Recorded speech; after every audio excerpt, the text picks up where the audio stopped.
Assalamualaikum warahmatullahi wabarakatuh. Saya Mutiara Nurhaliza dengan NIM 64241465. Saya di sini akan menjelaskan perencanaan investasi dan pasar modal di PT Bank Mandiri. Saya akan menjelaskan slide yang pertama. Di sini saya akan menjelaskan investasi dan pasar modal. Apa itu investasi? Investasi adalah kegiatan menanamkan dana untuk mendapatkan keuntungan di masa depan. Tujuannya menambah kekayaan, mencapai tujuan finansial, dan melindungi uang dari inflasi. Sedangkan penjelasan tentang pasar modal adalah tempat perusahaan mencari dana dan investor menanamkan modal melalui instrumen jangka panjang seperti saham dan obligasi. Pasar modal dikelola oleh BI dan diawasi oleh OJK. Dalam slide ini dapat dilihat dua konsep utama, yaitu investasi dan pasar modal. Investasi merupakan kegiatan penempatan modal pada suatu objek atau orang tertentu dengan tujuan memperoleh keuntungan di masa mendatang. Aktivitas ini menekankan adanya pengelolaan dana secara terencana agar nilai yang ditanamkan dapat memberikan manfaat di masa yang akan mendatang. Selanjutnya, pasar modal berperan sebagai sarana atau mekanisme yang mempertemukan pihak yang membutuhkan dana jangka panjang dengan pihak yang memiliki modal untuk diinvestasikan. Melalui pasar modal, berbagai instrumen seperti saham dan obligasi dapat ditawarkan dan diperdagangkan secara resmi. Dengan demikian, pasar modal menjadi fasilitas yang mendukung proses investasi serta perkembangan kegiatan ekonomi secara lebih luas. Jadi secara keseluruhan, investasi merupakan tindakan penanaman modal, sedangkan pasar modal adalah tempat berlangsungnya perdagangan instrumen yang mendukung aktivitas tersebut.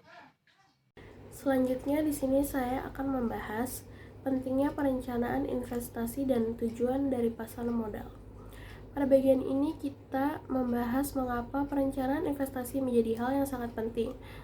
Dengan perencanaan yang baik, seorang investor dapat menetapkan tujuan keuangannya secara jelas, memilih instrumen yang tepat, serta mengelola risiko dengan lebih terstruktur. Tanpa adanya perencanaan, kegiatan investasi tidak akan semaksimal itu untuk mencapai tujuan keuangan dalam jangka panjang. Selanjutnya, tujuan pasar modal. Selanjutnya kita masuk pada tujuan dari pasar modal. Pasar modal itu berfungsi menyediakan sumber dana bagi perusahaan agar bisa berkembang dan memperluas usahanya. Selain itu, pasar modal juga memberikan kesempatan kepada investor untuk memperoleh keuangan baik melalui dividen maupun kapital. Terakhir, keberadaan pasar modal juga mendorong pertumbuhan ekonomi serta meningkatkan efisien di pasar keuangan. Selanjutnya akan dilanjutkan oleh teman saya. Saya di sini akan menjelaskan mengenai peran Bursa Efek Indonesia dalam pasar modal. Jadi, akses pertumbuhan perusahaan dan ekonomi di Bursa Efek Indonesia berarti peran Bursa Efek Indonesia sebagai sarana bagi perusahaan untuk memperoleh modal guna memperluas usahanya, sekaligus mendorong pertumbuhan ekonomi nasional melalui peningkatan investasi, lapangan kerja, dan pendapatan negara. Selain itu, Bursa Efek Indonesia juga berperan sebagai fasilitator utama dalam transaksi efek, yaitu menyediakan infrastruktur dan sistem perdagangan yang modern, aman, teratur, serta transparan. Melalui peran ini, Bursa Efek Indonesia memastikan proses jual beli saham berjalan efisien, melindungi kepentingan investor, serta menciptakan iklim investasi yang sehat. Nah, dengan adanya sistem yang terpercaya, perusahaan dapat lebih mudah menarik investor dan masyarakat pun semakin yakin untuk berinvestasi di pasar modal ini. Hal ini secara tidak langsung mendorong pertumbuhan ekonomi nasional. Kita masuk ke tahap perencanaan investasi. Tahap ini sangat penting karena tanpa perencanaan yang jelas, investasi bisa menjadi tidak terarah dan kurang efektif. Sebelum menentukan instrumen apa yang akan kita pilih, hal pertama yang harus kita lakukan adalah menentukan tujuan investasi. Tujuan dibagi menjadi 3 kategori, yaitu pertama tujuan jangka pendek, kurang dari 1 tahun. Kategori ini mencakup kebutuhan yang bersifat mendesak atau akan terjadi dalam waktu dekat. Misalnya dana darurat, rencana liburan, atau membeli barang. Kecil untuk tujuan jangka pendek. Kita sebaiknya memilih instrumen yang aman, stabil, dan mudah dicairkan. Karena fokusnya bukan mencari keuntungan besar, tetapi menjaga kestabilan dana. 2. Jangka menengah 1-5 tahun. Tujuan jangka menengah biasanya berkaitan dengan kebutuhan yang sudah terencana dalam beberapa tahun ke depan. Contohnya, biaya pendidikan, membeli kendaraan, atau menambah modal usaha kecil. Pada tahap ini kita juga bisa memilih instrumen yang memberikan potensi imbalan hasil lebih tinggi karena waktu yang kita miliki lebih panjang. Untuk menanggapi fluktuasi pasar. Ketiga, tujuan jangka panjang, lebih dari 5 tahun. Tujuan jangka panjang berkaitan dengan masa depan dan keamanan finansial seperti dana pensiun, pendidikan anak, hingga membeli properti untuk jangka waktu yang panjang. Kita bisa memanfaatkan instrumen yang berpotensi memberikan pertumbuhan nilai yang besar, meskipun risikonya lebih tinggi karena semakin panjang durasinya, semakin besar pula peluang nilai investasi bertumbuh. Berikutnya, alokasi aset atau dana. Setelah tujuan ditetapkan, kita lanjut ke proses penentuan alokasi aset. Ini adalah pembagian dana ke berbagai instrumen investasi seperti deposit, reksadana, obligasi, saham, atau properti. Tujuan dari alokasi aset adalah menyeimbangkan risiko dan keuntungan, menyesuaikan strategi dengan profit risiko masing-masing investor, memastikan tujuan jangka pendek, menengah, dan panjang bisa tercapai dengan tepat waktu. Setelah itu, alokasi aset juga penting untuk mengurangi risiko karena tidak mempunyai instrumen naik atau turun pada waktu yang sama. Diverifikasikan membantu menjaga kestabilan portofolio kita secara keseluruhan. Jadi, perencanaan tujuan dan penentuan alokasi aset adalah fondasi untuk sebelum kita benar-benar mulai berinvestasi. Jika fondasi kuat, keputusan investasi ke depannya akan lebih terarah dan hasilnya bisa lebih properti atau lebih optimal. Ya, di slide ini saya akan menjelaskan mengenai ringkasan data keuangan PT Bank Mandiri tahun 2024. Di tabel ini terlihat beberapa indikator utama. Yang pertama ada total ekuitas, nilainya yaitu Rp283.796.429. Lalu total liabilitas Rp2.143.426.833. Dan total aset itu ada Rp2.427.223.262. Nah, ketiga tersebut sumbernya berasal dari laporan posisi keuangan. Lalu ada laba bersih per saham, itu nilainya adalah Rp597,67. Itu sumbernya berasal dari laporan laba rugi. Nah, lanjut ada total kas. Total kasnya adalah Rp244.038.123. Lalu ada kas neto investasinya Rp15.765.604. Nah, ada kas neto operasionalnya juga Rp73.244.687. Jadi itu didapatkan dari laporan arus kas. Lalu selanjutnya ada total modal yaitu Rp304.285.722. Nah, itu didapatkan dari laporan perhitungan kewajiban. Lalu selanjutnya ada laba rugi komprehensif dan operasional. Laba rugi komprehensif itu adalah Rp61.146.765. Sedangkan laba rugi operasional itu nilainya Rp79.595. Kedua indikator tersebut didapat dari laporan laba rugi. Baik, selanjutnya saya akan menjelaskan mengenai nilai investasi dan kas masuk bersih PT Bank Mandiri Tbk untuk periode tahun 2013 sampai 2017. Semua data yang ditampilkan pada tabel ini disajikan dalam satuan juta rupiah. Pada bagian slide ini, kita bisa melihat nilai investasi serta kas masuk bersih untuk setiap tahun. Contohnya, pada tahun 2013, nilai investasinya adalah Rp327.680 juta rupiah, sedangkan kas masuk bersihnya sebesar Rp5.508.449 juta rupiah. Begitu juga untuk tahun-tahun berikutnya, tahun 2014, 2015, 2016, dan 2017. Masing-masing memiliki nilai investasi dan kas masuk bersih yang berbeda-beda. Selanjutnya, pada slide ini ditampilkan perhitungan menggunakan metode payback period atau PP metode.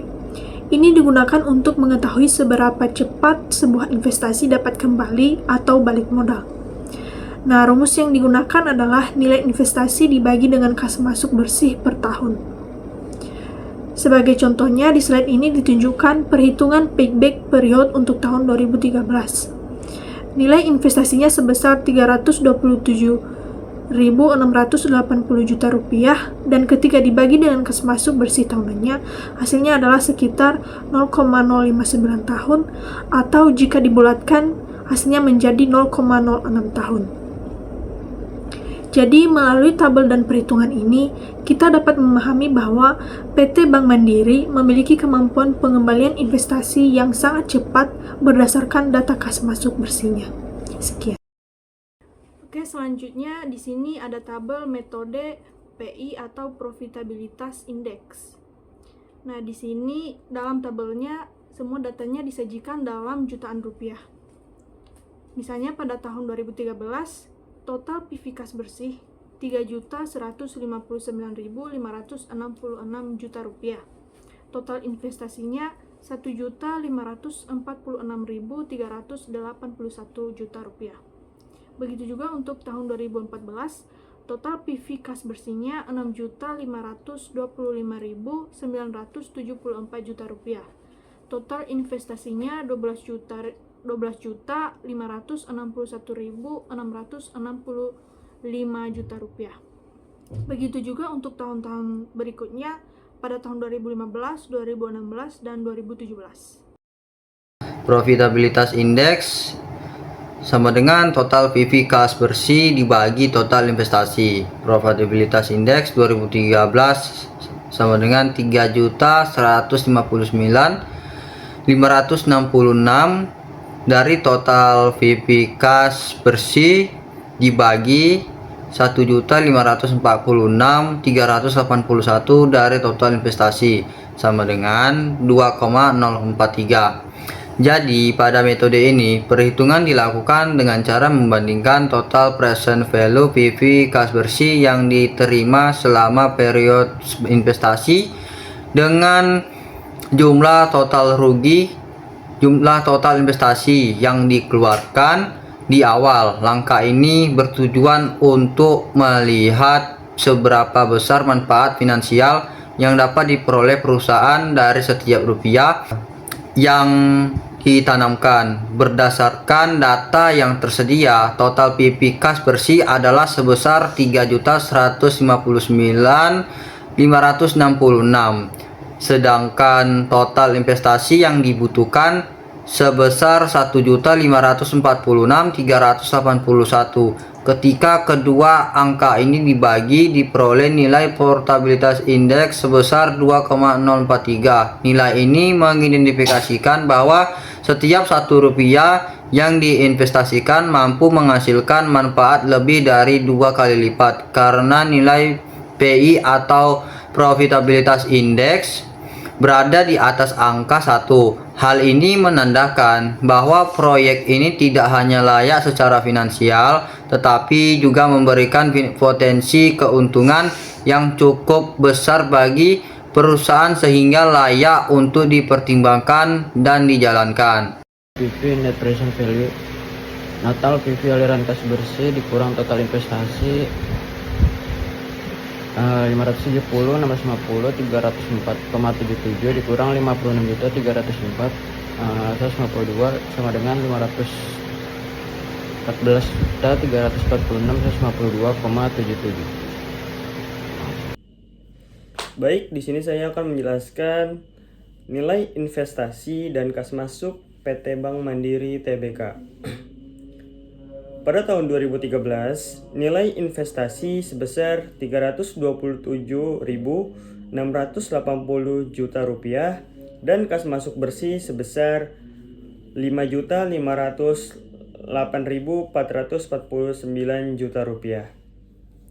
Pada tahun 2014, nilai investasi sebesar Rp612.154 juta dan kas masuk bersih sebesar Rp6.525.974 juta. Pada tahun 2015, nilai investasi sebesar Rp776.524 juta dan kas masuk bersih sebesar Rp3.496.321 juta. Pada tahun 2016, nilai investasi sebesar Rp598.359 juta dan kas masuk bersih sebesar Rp778.320 juta. Pada tahun 2017, nilai investasi sebesar Rp829.945 juta dan kas masuk bersih sebesar Rp1.974.552 juta. 4. Metode Internal Rate of Return atau IRR. Internal Rate of Return sama dengan nilai investasi dibagi dengan aliran kas masuk dikalikan dengan 100%. Internal Rate of Return 2013 sama dengan Rp327.680 juta dibagi dengan 5.508.449 juta dikalikan 100% sama dengan 6%. Membaca dari kesimpulan PPT kami. Meskipun investasi saham di pasar modal memiliki resiko tinggi, high risk, peluang untuk mendapatkan keuntungan yang tinggi, high return tetap besar sehingga resiko yang ada dapat diminimalisasi melalui analisis yang cermat. Berdasarkan hasil analisis kelayakan yang positif disarankan kepada investor dan pihak manajemen untuk menerima dan melanjutkan rencana investasi pada PT Bank Mandiri atau Persero Tbk. Berdasarkan payback period, tingkat kelayakan investasi pada Bank Mandiri dari tahun 2012 mengalami kenaikan sampai dengan tahun 2015 dan pada tahun 2016 payback period mengalami penurunan. Berdasarkan profitabilitas indeks, tingkat kelayakan investasi pada PT Bank Mandiri dari tahun 2012 sampai 2014 portabilitas indeks mengalami kenaikan, pada tahun 2015 kembali mengalami penurunan dan pada tahun 2016 profitabilitas indeks mengalami kenaikan. Berdasarkan net present value, tingkat kelayakan investasi pada PT Bank Mandiri selama 5 tahun dari tahun 2012 sampai 2016 dapat diterima karena net present value NPV. Berdasarkan internal rate of return, tingkat kelayakan investasi pada PT Bank Mandiri selama 5 tahun dari tahun 2012 sampai dengan 2016 proyek tersebut dapat diterima. Jadi menurut saya dari kesimpulan tersebut, meskipun investasi di pasar modal memiliki resiko yang cukup tinggi, peluang untuk memperoleh keuntungan juga sangat besar. Resiko tersebut tetap bisa diminimalisasikan apabila perusahaan melakukan analisis yang teliti sebelum mengambil keputusan. Dari perhitungan menggunakan metode payback period, portabilitas indeks, net present value, dan internal rate of return, semuanya menunjukkan hasil yang positif dan layak. Oleh karena itu, rencana investasi pada PT Bank Mandiri Persero Tbk dapat dipertimbangkan untuk diterima dan dilanjutkan, baik bagi investor maupun pihak manajemen, mengingat potensi keuntungan yang dinilai cukup menjanjikan. Sekian dari saya. Bila ada kata yang kurang menyenangkan, mohon maaf.